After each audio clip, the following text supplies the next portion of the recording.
Good morning. இங்கிலீஷில் வந்து புதுசாக லைட்ஸ் லைஃப்னு வந்திருக்கு புதுசாக. அது வந்துட்டு வாழ்க்கைக்கு நல்லா சூப்பராக இருக்குது. இதை வந்துட்டு நிறையா இது இருந்துச்சுன்னா நல்லாயிருக்கும்.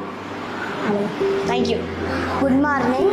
எனக்கு வந்து டேலண்டிஸ் மேம் வந்து லைட் லைஃப்ஸ் பற்றி சொன்னாங்க. அதில் வந்து கிங் அண்ட் பெகர் ஸ்டோரி சொன்னாங்க. அதில் வந்து நான் புரிஞ்சுக்கிட்டது என்னன்னா, நம்ம எவ்வளோ அடுத்தவங்களுக்கு தரமோ அதை தான் நம்ம கடவுள் நமக்கு திருப்பி தருவார். அதனால் நம்மளால் எவ்வளோ முடியுமோ அவ்வளோ அளவு மற்றவங்களுக்கு தருவோம். அதை கடவுள் நமக்கு திருப்பி தருவார். என்னால் முடிகிறது படிப்போ இல்லை வேறு ஏதாவது நான் அடுத்தவங்களுக்கு தருவேன். அதை கடவுள் எனக்கு திருப்பி தருவார். தேங்க்யூ.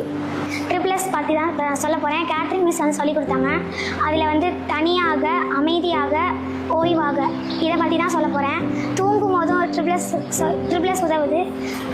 தூங்கி எந்திரிச்சதுக்கப்புறமா ட்ரிபிள்எஸ் பண்ணுவேன். டியூஷன் போகும்போது ட்ரிபிள்எஸ் பண்ணுவேன். தூங்கி எந்திரிச்சோடனே ட்ரிபிள்எஸ் பண்ணுவேன். டியூஷன் போகும்போது ட்ரிபிள்எஸ் பண்ணுவேன். இது ரொம்ப யூஸ்ஃபுல்லாக இருக்குது. கான்சன்ட்ரேஷன் அதிகமாக இருக்குது. எக்ஸாம் போகும்போதும் ட்ரிபிள்எஸ் பண்ணுவேன். நிறைய யூஸ்ஃபுல்லாக இருக்குது. அமைதியை கொடுக்குது. லைஃப்பில் நல்லா இருக்குது. நன்றி.